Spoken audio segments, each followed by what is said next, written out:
We all go through different chapters in our lives, some stranger than others. Welcome to Strange Chapters, where we bring you true stories of the strange, the macabre, the paranormal, and the supernatural. So sit back, relax, and let's get to this week's featured author and their stories.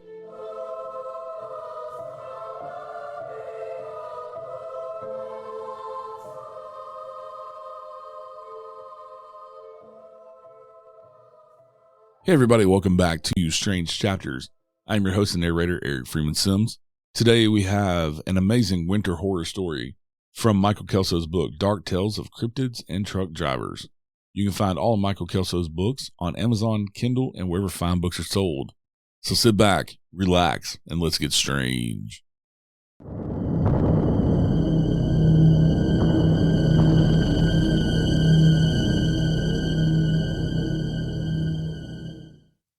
Our story today is titled, I Hate Driving a Truck in Winter, but Not Just Because of the Weather. I hate winter, I thought as I drove down the highway. It used to be fun way back when I was a kid, and all I had to worry about was if there was enough snow for school to be canceled. I reminisce about hovering by the radio in my youth, yes, I'm that old, waiting for the announcer to name my school in the list of cancellations, while looking out the window and silently praying for it to snow even harder. My mom would yell at me to get ready and declare that when she was a kid, the snow had to be piled up to the door before they would cancel school. Wait, they're almost up to our letter, I'd say, knowing they did the listings alphabetically. And if I missed it this time around, it could be another 10 minutes of torture, waiting through songs and commercials until they did the cancellation announcements again. I sighed in despair as they reached my letter and passed it without saying my school's name. I trudged off to get ready, then hurried back only to have my hopes dashed. If it was a good day, they canceled school early, and I spent the entire day running and playing in the snow with a few of the neighbor kids in our little village of fewer than 200 people. I come home just when the sun was about to set, exhausted and freezing, but with a smile on my face. This particular day was not a good day. I hopefully listened to the radio one last time as my mom yelled at me to get outside or I'd miss the bus. My school had not been named. I trudged outside as the great yellow beast hurled down the hill and slid to a stop. It usually stopped in front of my house, but today, with the tires fighting against 3 inches of snow on the road, it slid right past and I had to run to catch it. It wasn't that the plows couldn't keep up, we just lived on a secondary road. Main roads took priority and we got a pass every once in a while. I stepped up onto the bus, looked at the driver who looked as thrilled as I did to be heading to school when suddenly the bus lurched forward and slid 30 feet. I fell into the step but stayed inside the bus. The door hadn't been closed yet and I didn't realize how lucky I'd been not to fall out and be run over by the bus's rear wheels. When we finally stopped, the driver looked down at me and asked if I was okay. I told her yes and asked what had happened. She looked in her mirror and said someone must have hit us. She got out and found that a woman had lost control of her car coming down the hill and slid into us. That was my first experience with how dangerous winter driving can be. That's one of the main reasons I hated winter. Why I chose years later to be a truck driver in Pennsylvania, I don't really know. You'd think after nearly being run over by my own bus, I'd learned my lesson. I guess not. These were my thoughts as I drove trying to finish my run and get home on one of the foggiest nights I've ever driven in. I'd drawn the short straw and had to take the late run to go pick up parts for the next day. Driving a box truck has its pluses and minuses. I don't have to worry about dragging a trailer around behind me at ungodly speeds, but when the truck is empty, let's just say winter is not its friend. Traction can be dodgy with an empty truck. Tonight, I had a different challenge. A week earlier had been the coldest of this winter so far, with an ice storm followed by snow and bitter temperatures. Thankfully, I didn't have to do the long run on any of those days. However, 4 days after the cold snap, temperatures rose into the 40s and 50s. There was even a little rain. It was beautiful to see all the ice and snow melt off, but it made for ungodly thick fog. You know the expression, the fog was so thick you could cut it with a knife? Well, this fog you couldn't cut with a chainsaw. It stole the light from the afternoon sky, rendering it nearly black. Even though it was near impenetrable wall of fog, it had an ethereal quality to it. There were less dense parts that swirled and danced as the barely visible red dots of the car taillights in front of me sliced through it. It was magical, mesmerizing, and extremely dangerous to be lulled by this phenomenon as I drove down the highway surrounded by other drivers I assumed were fighting to pay attention like I was. My lights were essentially useless. They lit up 20 feet of fog in front of me, and that was it. The light reflecting back in my face nearly blinded me if I turned on the high beams. There were no fog lights on my truck. With the cheapskate way the company took care of their trucks, I was lucky the headlights worked. There was no way I was going the speed limit. I had the needle stuck at 35, and even that seemed too fast for the conditions. My hazard lights flashed an eerie glow in a rhythmic fashion as I crawled my way toward the warehouse in my empty box truck. I wasn't looking forward to the trip back either. It was nearly dark now. I couldn't imagine how bad visibility would be on the return trip. I glanced at the radio to turn the station when a deer flashed in front of me. I stomped on the brakes and swerved to miss it. Thankfully, there wasn't anyone in that lane. Thank God for small fame, I started to say when something slammed into the side of my truck. The truck tipped on two wheels, and before I knew what was happening, I had lost control. I swerved toward the side of the road, narrowly missing a big rig and heading straight for the berm. Usually there would be a guardrail to stop me or at least slow me down, but this was an older section of road and it only had the old-style guardrail, a heavy metal wire stretched between posts to prevent drivers from careening over the side. These wires were the reason new guardrails are so much sturdier. I felt the impact as the metal tried to slow me down, but failed. I soared through it, hearing it smack off the side of the truck as it ripped out of the ground. I hope it wouldn't fling around and smash through the windshield. That would end my trip permanently. I stopped worrying about the heavy metal wire shattering my windshield when my truck took a sudden nosedive over the edge of the road. The fall was fast, but the fog seemed more intense. Tree branches assaulted the windshield and shattered my passenger side window. I stood on the brakes and fought the steering wheel, but it was useless. The tree appeared in front of me a split second before I hit it, destroying the driver's side headlight and folding my hood like a piece of paper. The airbag went off, smacking me in the face and destroying my visibility. I continued to hold on to the useless steering wheel as the truck bounced off the tree and careened sideways. I watched helplessly as another tree headed straight for me. This one took its wrath out on the passenger door and brought the truck to a sudden stop. I was thrown sideways. Pain shot through my side as my seatbelt stopped me from ending up a bloody spot on the tree trunk. Everything except me ended up on the passenger side floor. Things I hadn't seen in years made a sudden reappearance.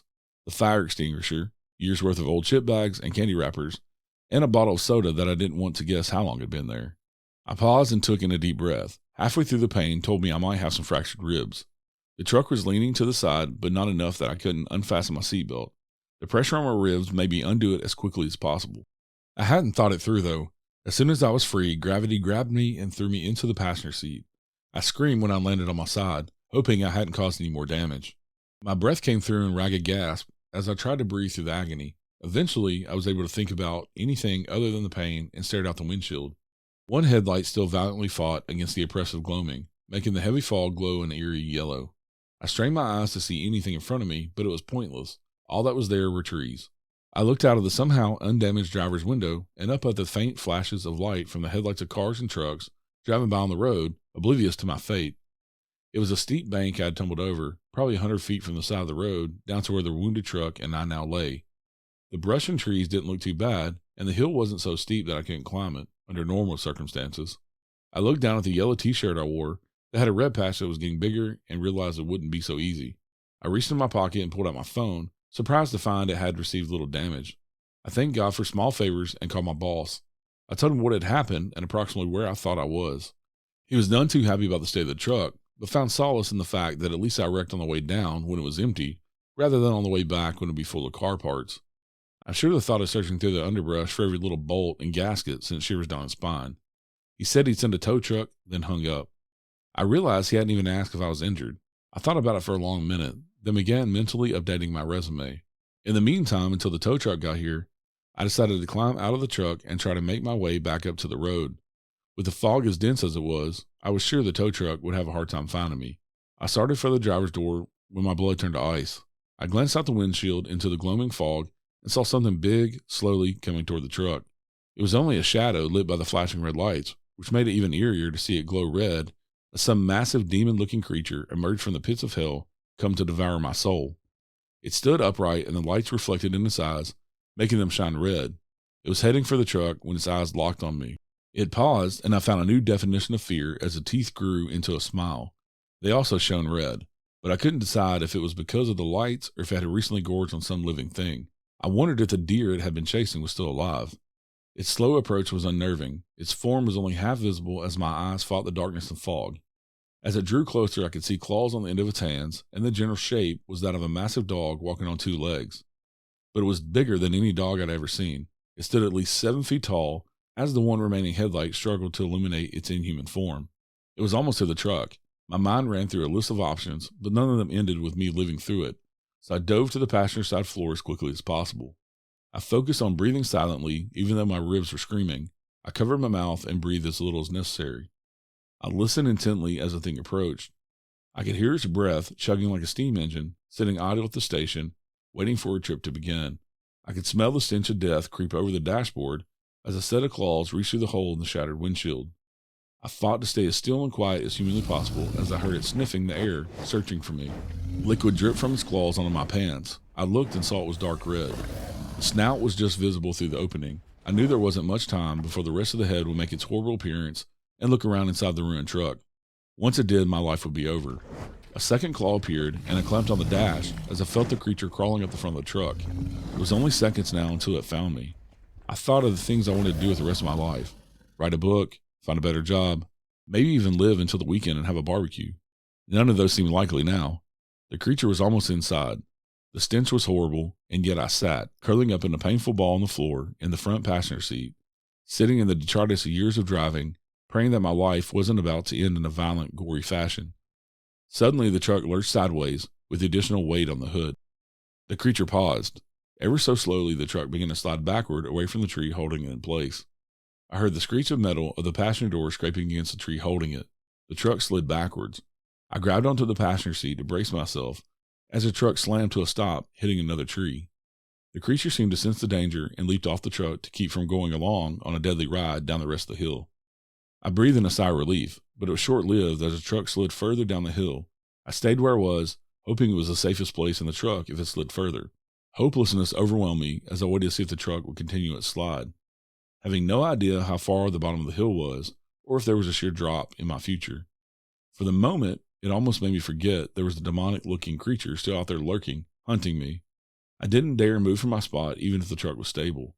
I was sure it hadn't lost interest, and I wasn't about to pop my head out of the window and serve myself up as a snack. Turned out, I didn't have to wait long. As I looked out the driver's side window, I saw the creature peering in. We locked eyes. It opened its massive jaw full of sharp teeth, some of which were still red from its last kill. It hissed at me, spraying me with whatever vile fluid was in its mouth before advancing. It dove through the window and slashed at me with its claws. I covered my face with my arms. It slashed at me, tearing at my arms and making me scream in pain. Agony covered me in a blanket as I pulled into a tighter ball trying to protect myself, but it was useless. Blood was already pouring from my arms, and it was trying to pull them away from my face to aim a killing blow at my neck. In desperation, I did the only thing I had left to do. I reached up and pulled on the door latch. Thankfully, it opened, surprising both me and the creature. It fell backwards out into the brush, tearing at my face and chest, but I was free for the moment. I quickly recovered and crawled underneath it, trying to escape. I crawled up the hill, hoping to escape out the other side, but had overestimated the height of the truck and found myself trapped underneath. The brush had been compressed as the truck slid, and I found I had nowhere to go. Despair whispered sweet nothings in my ear, and as I realized my only escape route would take me into the waiting arms of the creature determined to dine on my entrails. As I lay there, curled in a ball, watching my arms bleed, I felt cold. I wasn't sure if this was the adrenaline wearing off or just being outside. The temperature had been unreasonably warm lately, but it was still only in the 50s. The mystery was solved when I turned and saw I was lying on a patch of snow. The hillside must have not gotten much sun, and it seemed this patch of snow had held out against the unseasonable warmth. Lucky me, I was laying right in the middle of it, with nowhere else to go, without alerting the creature to my presence. So now I had the misfortune of yet another way of dying. The list seemed to be growing by the minute. Aside from being dismembered by some horrible creature, or crushed if the truck decided to shift its weight again, I could freeze to death, or just simply bleed out. My chances were getting slimmer. I wasn't sure if even Vegas odd makers would give me odds of making it out of this alive. My head was on a swivel, looking in every direction, watching for any movement. Unfortunately, I could only see the way I came and a small sliver into the front of the truck. The rest was a tangle of brush that was too dense to see through. The constant was the fog. It crept under the truck and sidled up to me, caressing me with its icy kiss. My eyelids felt like they weighed 1,000 pounds.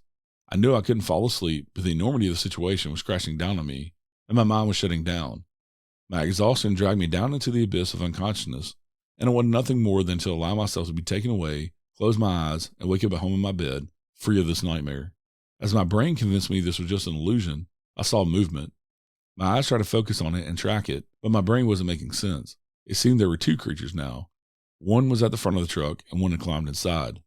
I felt the truck move and saw the undercarriage moving up and down, inches from my face, as the second creature did whatever it was doing inside the truck. I knew it wouldn't be long until it discovered my hiding place. I fought to keep my eyes open. If this thing was going to get me, I wanted to fight it off with my last breath. But my traitorous eyes refused to stay open. The last thing I felt was a pull on my legs. It had found me and was pulling me in front of the truck. I had no resistance left to give. My fleeting thought was, I hope it kills me quickly instead of eating me alive.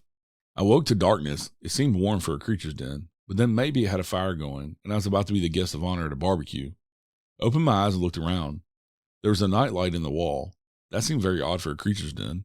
I looked down at myself and was surprised to find I was covered with a blanket and laying in a hospital bed. There was a tube going in my arm and a machine with glowing numbers beside my bed. Both my arms were bandaged and my head felt like it was on fire. I tried to put together how I got here, but my memory failed me. Just then a nurse walked in. "How are you feeling today?" she said. Confused, I said, "Where am I? How did I get here?" "You're in the hospital and the police brought you in." "When?" "Last night around 9. "How bad?" I said, lifting my arms. "Lots of cuts and scratches, some of them pretty deep," she said. "You'll need to be bandaged for a while, but other than that, you lost some blood. We gave you some, and you've been recovering ever since." "When can I go home?" "I'm not sure," she said. "There's an officer outside who wanted to ask you some questions." "Am I in trouble?" She shrugged, then stepped out of the room as the officer came in. "How are you doing?" he said. "Okay, I guess. Were you the one who brought me here?" "Yes, I pulled you from under the truck," he said, pulling out a notepad and pen. "Why exactly were you under the truck?" "I was being chased." "By what?" I opened my mouth to tell the truth, but my brain screamed at me. "Whatever you do, do not tell him about the creature." "It was some kind of animal." "You know what kind?" he said, making notes. "The kind that crawls into the truck and tries to rip your face off," I said, holding up my arms. "I crawled under the truck to get away from it." "I see," he said, writing on his pad. "Your tox screen came back negative. You haven't been drinking or anything else, according to our blood work. What made you drive off the road like that?" I thought about it for a long moment as his eyes bored expectantly into mine. "I swerved to miss a deer." His pen stopped moving. "You swerved to miss a deer?" I nodded. "Nothing else?" I shook my head. He stared at me blankly. "And you have no idea what kind of animal attacked you?" "No, sir," I said, looking at the bandages on my arms. He closed his notepad and stuck his pen in his pocket. "I hope you get better soon," he said, standing and heading toward the door. He paused in the doorway and looked back. "If you think of anything else I might need to know, just call the station." I opened my mouth, then closed it and nodded. I'd like to say I found a better job. I'd like to say I'm not driving a truck anymore, especially on that stretch of road. Both of those things will be untrue. I knew better than to tell my boss anything more than I told the officer. It sounded good to say I wrote this to warn others of the danger. But the truth is, I just had to tell someone about how I get cold sweats every time I go near that stretch of road where I had the accident, especially when I go past a spot where they still haven't fixed the guardrail. I'd love to say that I never see a set of eyes watching me from the side of the road when I drive by, but that's not true. I'm waiting for the day it jumps out in front of me again. This time I won't swerve.